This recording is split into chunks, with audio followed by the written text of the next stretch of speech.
நமச்சிவாய். ஜெய் வாராகி. உலகம் முழுவதும் வாழக்கூடிய அன்பு பக்தர்களே அனைவருக்கும் தமிழ் புத்தாண்டு நல்வாழ்த்துக்கள். பராபவ வருடம். இந்த வருஷத்துக்கு பேர் என்னங்க?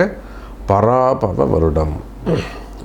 பராபவ அப்படின்னா எப்படி இந்த பறந்து விரிந்த பாரத தேசம் அப்படின்னா இந்த பூமியை சொல்கிறோமோ, சூரியன்லேருந்து இத்தனை மடங்கு பெருசு, இல்லைனா சந்திரனை விட பூமி இத்தனை மடங்கு பெருசு நம்ம சொல்கிறோம் இல்லையா?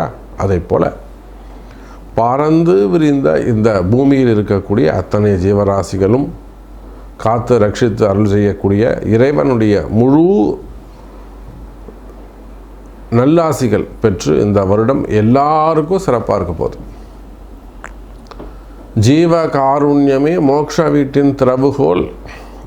மற்ற உயிர்கள் மீது அன்பு செலுத்துவது தான் நமக்கு உயர்வை கொடுக்கும் அப்படின்னு சொன்ன வள்ளலாரை போல பக்தி தழைக்கும் எல்லா உயிர்களுக்கும் சிறப்பானதாக இருக்கும்.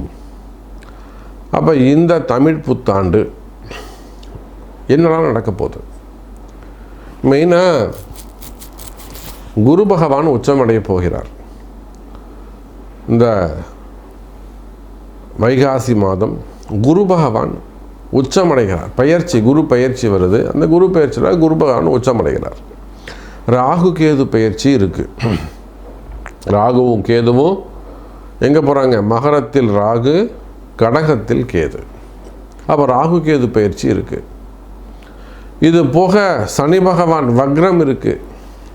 ஐப்பசி மாதம், புரட்டாசி மாதமே சனி பகவான் வக்ரம் இருக்குது.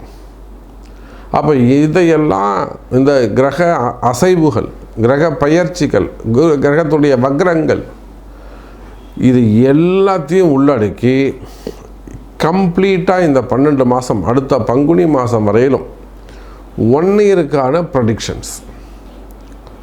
இந்த தமிழ் புத்தாண்டு ஒவ்வொரு ராசிக்கும் எப்படி இருக்க போகுது, என்னெல்லாம் நடக்க போகுது. ஏன்னா இந்த குரு உச்சம் அடைஞ்சிட்டாலே பாதி பிரச்சனை குறைஞ்சிரும்.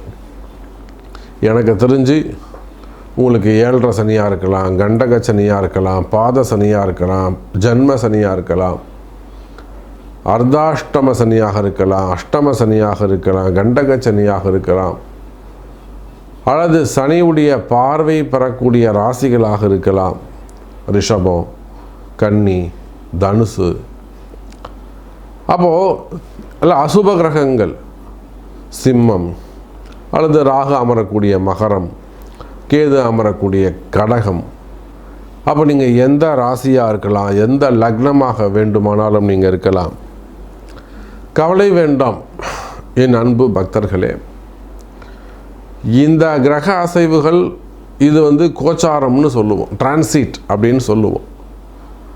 சுற்றிக்கிட்டே இருக்குது. எல்லாரும் வளிமண்டலம், சூரிய மண்டலத்தை சுற்றிக்கிட்டே இருக்காங்க. அப்பப்போ அங்கங்கே ஜாயிண்டிங் வரும்போது, அந்த நெட்வொர்க் கதிர்வீச்சு படும்போது பூமியில் அசைவுகள் மாறுது. இதுதான் கர்மா அப்படின்னு சொல்கிறோம். இதை வச்சு தான் ப்ரெடிக்ஷனே நம்ம சொல்கிறோம்.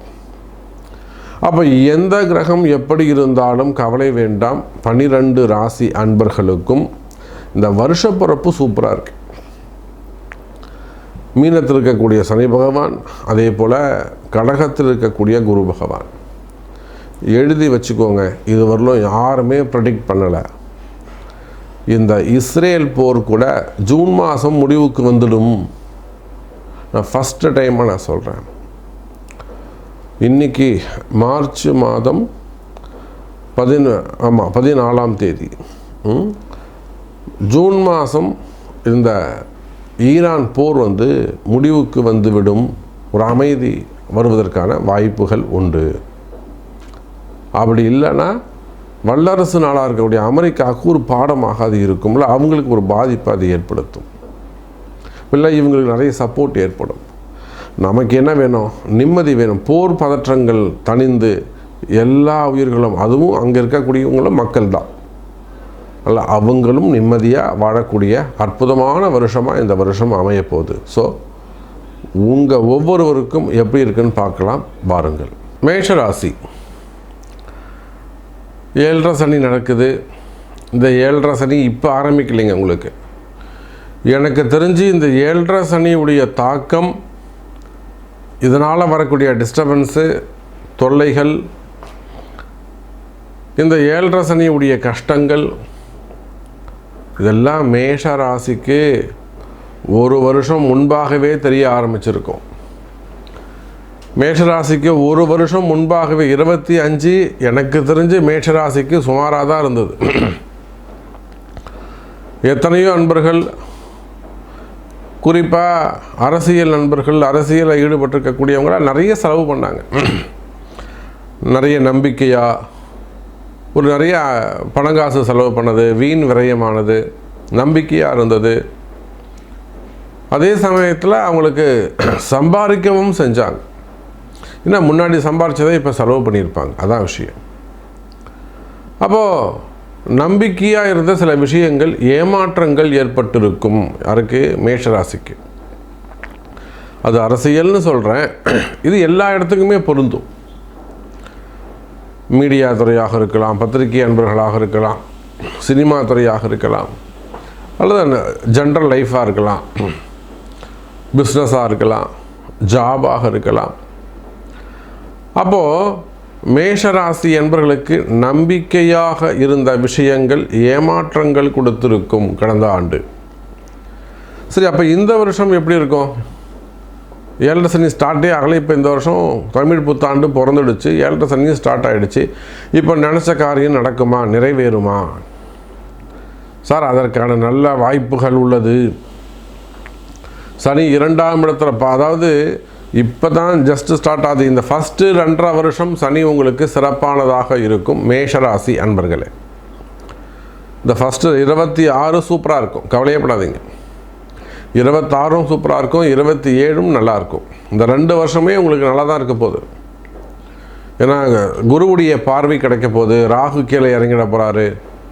இப்போ ராகுவாலேயும் உங்களுக்கு தொந்தரவு இருக்குது. இப்போ மேஷராசிக்கு பிரச்சனை என்னென்னு ஜாதகம் பார்த்தா யாருக்குமே சொல்ல தெரியாது. எல்லாரும் எது எடுத்தாலும் 7.5 சனி 7.5 சனின்வாங்க. அது கிடையாதுங்க. ஒரு பக்கம் சனியுடைய தொடர்பு, ஒரு பக்கம் ராகுவுடைய பார்வை, இன்னொரு பக்கம் கேது திரிகோண தொடர்பு. இப்போ மேஷத்தில் கேது இருக்கா மாதிரி நினச்சிக்கணும். ராசியில் கேது இருந்து ராகுவுடைய தொடர்பு ஏற்பட்டால் அந்த பிரிவுகள் ஏற்படும். புரியுதா? வீண்பழி அமையிறது, பேர் கெட்டு போகிறது, நேம் ஸ்பாயில் ஆகிறது, மிரட்டுறது, அதிகாரம் பண்ணுறது, அடிமையாக்கணும்னு நினைக்கிறது, அதிகாரம் செஞ்சு மிரட்டி பொருள் பறிக்கிறது, இது எல்லாம் நடக்குதுன்னு அர்த்தம். அதே போல தான் தொழில் அமைப்புகள், வேலை வாய்ப்புகள். ஆனால் பிஸ்னஸில் இருக்கக்கூடிய கஷ்ட நஷ்டங்கள் குறையும். ஆனால் பிஸ்னஸ் சிறப்பாக இருக்கும். தொழிலில் உங்களுக்கு இருந்து வரக்கூடிய பயம் விலகும். அது நிறைய மேஷராசி அன்பர்களுக்கு அந்த பூமி தோஷம்தான், இடதோஷம். அது நீங்கள் வீடாக இருக்கலாம், ஆஃபீஸாக இருக்கலாம், நிலமாக இருக்கலாம், தொழில் செய்யக்கூடிய பூமியாக இருக்கலாம். இடதோஷங்கள் ஏற்பட்டிருக்கு. கண்டிப்பாக இது வாஸ்து தோஷம் கிடையாது, நல்லா புரிஞ்சுக்கணும்.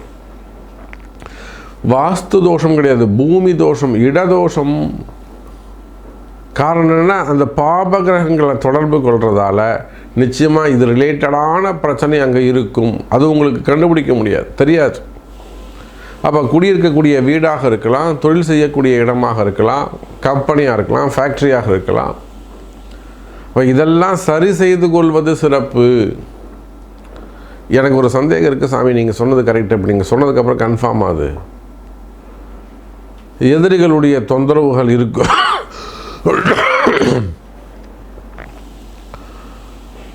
எதிரிகளுடைய தொந்தரவுகள் இருக்குமேயானால் கவலை வேண்டாம். மேஷ ராசி அன்பர்களை, எதிரிகளுடைய தொந்தரவுகள் குறையும். எதிரிகளால் வரக்கூடிய பிரச்சனைகள் சொந்த பந்தங்களாக இருக்கலாம், ரிலேஷனாக இருக்கலாம், நெருங்கிய உறவுகளாக இருக்கலாம், கணவன் மனைவியாக இருக்கலாம், அங்கம் பங்காளிகளாக இருக்கலாம், அல்லது அக்கம் பக்கத்தை விட வீடாக இருக்கலாம், அல்ல பிஸ்னஸ் பார்ட்னராக இருக்கலாம், சேம் பிஸ்னஸில் வரக்கூடிய எனிமீஸாக இருக்கலாம், ஃபேமிலி எனிமீஸாக இருக்கலாம். ஜாபில் இருக்கக்கூடிய எனிமீஸு, சொசைட்டியில் பதவி போட்டிகள், அதில் வரக்கூடிய கஷ்ட நஷ்டங்கள் இருக்குமேயானால், இதெல்லாம் இருக்குமேயானால் ஒன்றும் கவலைப்படாதீங்க. அதெல்லாம் வாராகி இருக்காங்க, வாராகி அம்மா இருக்காங்க, எப்பேற்பட்ட விஷயத்தையும் காப்பாற்ற முடியும். தொழிலில், பிஸ்னஸில் வரக்கூடிய பிரச்சனைகள், எதிரிகளால் வரக்கூடிய தொடர்ந்து செய்ய முடியுமா, நாம் தொடர்ந்து இந்த பிஸ்னஸை செய்ய முடியுமா, இல்லைன்னா ஸ்ட்ரகிளிங் என்ன இருக்கும். இந்த மாதிரியான எல்லா பிரச்சனைகளுக்கும் இந்த பராபவ வருடம், தமிழ் வருஷம் உங்களுக்கு ஹெல்ப் பண்ணுது. நான் தான் சொல்லிட்டேனே, நெக்ஸ்ட்டு 2 இயர்ஸ் உங்களுக்கு சிறப்பாக இருக்க போகுது. அப்போது மேஷராசி என்பர்கள், நீங்கள் நல்லா இருக்குன்னு சொல்கிறீங்க சாமி, ஆனால் எனக்கு கொஞ்சம் அப்படி ஒரு கில்ட்டியாக இருக்குது, ஒரு பயமாக இருக்குது, ஒரு கன்ஃபியூஷனாக இருக்குது அப்படின்னா, நான் என்ன மாதிரியான வழிபாடுகள் செஞ்சால் எனக்கு அது சிறப்பாக இருக்கும், நான் ஜெயிக்கிறதுக்கான வழி என்ன அப்படின்னு கேட்பீர்களேயானால், ஒரு முறை உங்களுடைய பிறப்பு ஜாதகத்தை கொண்டு வழிபாடுகள் பரிகாரங்கள் அறிந்து செய்வீர்களேயானால் நல்லதே நடக்கும். ஜெய் வராகி, ஜெய் ஜெய் வராகி.